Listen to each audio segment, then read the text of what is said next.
நான் ஏஎல்பி ஜோதிடர் நட்ராஜ், சேலம்ல இருந்து. ஆவணி மாதம் பிறந்தாச்சு. எல்லோரும் ஆவணி மாதம் என்ன பலன் கொடுக்க இருக்கு அப்படின்னு தெரிஞ்சுக்கிறதுக்கு ரொம்ப ஆவலோட காத்திருக்கீங்க. நானுமே பலன்களை சொல்றதுக்கு ஆவலோட காத்திருக்கேன். அதுக்கு முன்னாடி இந்த ஏஎல்பி என்னும் துல்லியமான மற்றும் எளிமையான ஜோதிட முறையை கண்டறிந்து நமக்கு கொடுத்த ஐயா திரு பெருவுரைமூர்த்தி அவர்களை வணங்கியும் நன்றி சொல்லியும் இன்னைக்கான பலன்களை பார்ப்போம். ஒரு முக்கியமான விஷயம் என்ன அப்படின்னு பார்த்தோம்னா, இது மற்ற ராசி பலன்களை போல கிடையாது. இது லக்னத்திற்கான பலன். அதிலும் குறிப்பாக இன்னைக்கு உங்களுடைய வயதினுடைய லக்னம் என்னவோ அந்த லக்னம், அதாவது அக்ஷய லக்னம் அப்படின்னு சொல்லப்படக்கூடிய வயதோட்ட லக்னத்திற்கான பலன்கள் தான் இது. லக்ன பலன்களுக்கும் ராசி பலன்களுக்கும் நிறைய வேறுபாடு இருக்கு.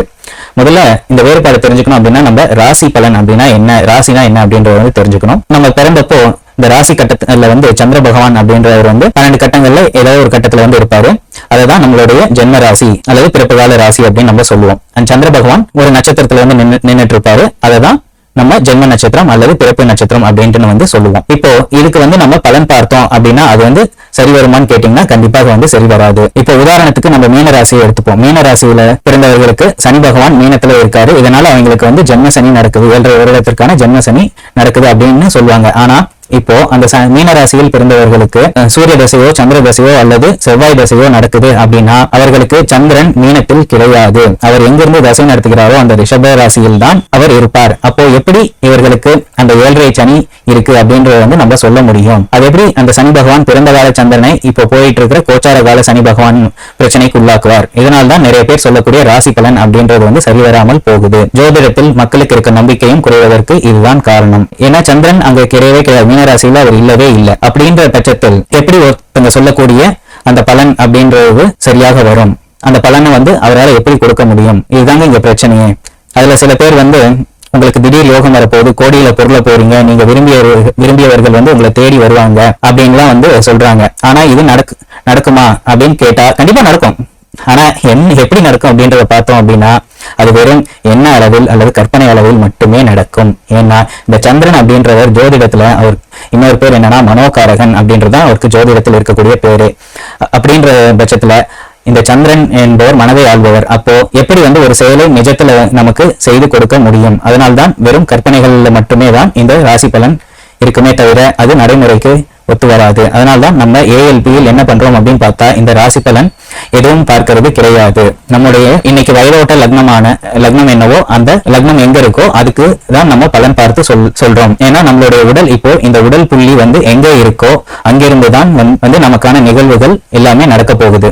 இன்னும் கொஞ்சம் ஆழமாக போய் பார்த்தோம் அப்படின்னா நம்ம நினைச்ச மாத்திரத்துல நம்மளுடைய மனது நம்ம எங்க இருக்கணும்னு நினைக்கிறோமோ அங்க கொண்டு போய் விடும். இப்ப அமெரிக்காவில போய் இருக்கணும் அப்படின்னு நினைச்சோம்னா அடுத்த நொடியே இல்ல, அந்த நொடியே நம்மள கொண்டு போய் அமெரிக்காவில விட்டுரும். அடுத்த நொடியே நம்ம கடல் கடியில இருக்கணும்னு நினைச்சோம்னா கடல் ஆழத்துல கொண்டு போய் விடும். இல்ல இமயமலை உச்சியில இருக்கணும்னு நினைச்சோம்னா இமயமலை உச்சியில கொண்டு போய் விட்டுடும். இல்ல வேற்று கிரகத்துல போய் இருக்கணும்னு நினைச்சோம்னா அந்த நொடியே வேற்று கிரகத்துல கொண்டு போய் நம்மள விட்டுடும். இல்ல நமக்கு பிடிச்சவங்க கூட இருக்கணும் அப்படின்னு கற்பனை பண்ணாலும் அவர்கள் கூட இருப்பது போல் நமக்கு இந்த கற்பனையை ஏற்படுத்தி கொடுக்கும். ஆனா அதனுடைய வரையறை அதோடு சரி. ஆனால் நம்ம உடல் அப்படி கிடையாது. நம்ம உடல் அப்படிங்கிறது உண்மையிலேயே நகர்ந்தாகணும். நகர்ந்து அது ஒரு செயலை செய்யுது அப்படின்னாதான் அதற்கான சாதக பாதக பலன்கள் நமக்கு கிடைக்கும். அதை துல்லியமாக சொல்லக்கூடியதுதான் இந்த அட்சய லக்ன பദ്ധதி அப்படின்ற எளிமையான துல்லியமான ஜோதிட முறை. உங்களுடைய வயதோட லக்னம் என்ன அப்படின்னு தெரிஞ்சுக்கணும்னு விருப்பப்படுறீங்க அப்படின்னா பிளே ஸ்டோர்ல நம்மளுடைய பெருவுரைமூர்த்தி ஐயா உருவாக்கிய ஏஎல்பி ஆப் இருக்கு. அதை டவுன்லோட் பண்ணி உங்களுடைய பிறந்த நேரம், பிறந்த தேதி மற்றும் பிறந்த ஊர் இந்த 3 தகவல்களையும் கொடுத்தீங்கன்னாவே இன்னைக்கு உங்களுடைய வயதோட்ட லக்னம் என்ன அப்படின்றது அதிலே தெளிவாக காமிச்சிடும். அதை பார்த்தே நீங்க பலன்கள் தெரிஞ்சுக்கலாம். இந்த ராசி பலன்களை நம்பி ஏமாறாதீங்க.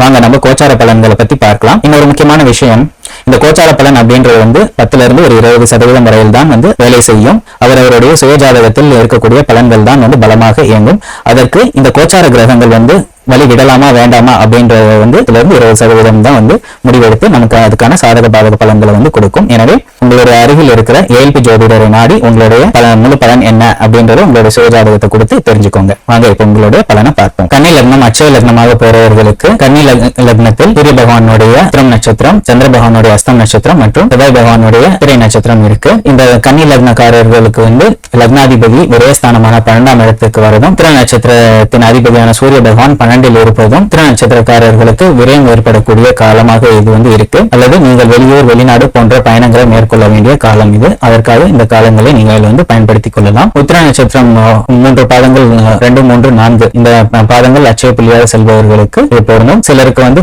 கால் பாதத்தில் எரிச்சல் கொடுக்கறதுக்கான வாய்ப்புகள் இருக்கு. அதே போல உங்களுடைய தூக்கம் கெடுவதற்கான வாய்ப்புகளும் அதிகமாகவே இருக்கு. அஸ்தம் 1, 2, 3 மற்றும் 4 பாதங்கள் அட்சய புள்ளி செல்பவர்களுக்கு உங்களுடைய நட்சத்திர அதிபதியே சந்திர பகவானாக இருக்காரு. இதுல என்ன பிரச்சனை அப்படின்னு பார்த்தோம்னா, இதுல கோச்சார பலன் அப்படின்றத நம்ம எளிதாக சொல்லிவிட முடியாது. உங்களுடைய பிறப்பு ஜாதகத்தில் சந்திர பகவான் எங்க இருக்காரு அப்படின்னு பார்த்து அதோட இந்த கோச்சார சந்திரனையும் போத்தி பார்த்துதான் நம்ம பலன் சொல்ல முடியும். ஏன்னா இவர் வேகமாக ராசி கட்டம் முழுவதையுமே சுத்தி வந்துகிட்டு இருப்பாரு. அதனால உங்களுக்கான பலன்களை சொல்வது சற்றே சிரமமானது. இவர் சுத்தி கொண்டே இருக்கக்கூடிய கிரகம் அப்படின்றதுனால உங்களுடைய மனம் உடல் இதெல்லாம் ஒரு நிலை படாது. உங்களுடைய மனம் உடல் இதெல்லாம் ஒருநிலைப்படுத்துவதற்கு நீங்க தியானம், யோகா அல்லது மூச்சு பயிற்சி போன்ற பயிற்சிகளை செய்து வருவது மிக நல்லது. கூடவே நீங்க தண்ணீரை அப்படியே பருகாமல் சீரகம் அல்லது ஏதாவது மூலிகைகள் சேர்த்து கொதிக்க வைத்து அந்த தண்ணீரை பருகி வருவது மிக நல்லது. உங்களால் முடிந்தால் அரிசியால் செய்யப்பட்ட உணவுகளை நீங்கள் தானம் கொடுத்து வருவது உங்களுக்கு நல்ல பலன்களை கண்டிப்பாக கொடுக்கும். நட்சத்திரம் 4ஆம் பாதம், அஸ்தம் நட்சத்திரம் 1, 2 மற்றும் 3ஆம் பாதம் அட்சய புள்ளியாக செல்பவர்களுக்கு வருமானம், படிப்பு, குடும்பம் இதெல்லாம் நல்ல நிலையில இருக்கு. கடன் இருக்கிறவர்களுக்கு உங்களுடைய வருமானம் கடனுக்கு போய் கடனை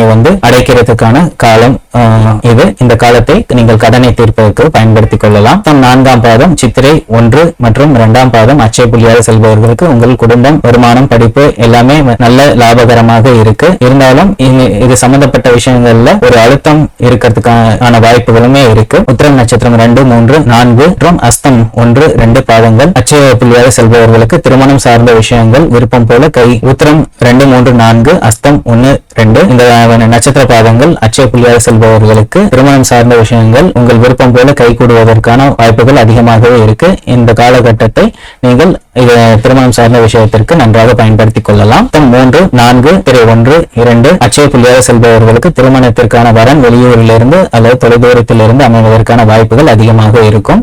அப்படிப்பட்ட வரன்களை அமைத்துக் கொள்வது உங்களுடைய வாழ்க்கைக்கு சிறந்ததாக அமையும். இது உங்களுடைய சுயஜாதகத்தை பொறுத்தும் அதற்கான பலன்கள் மாறுபடும்.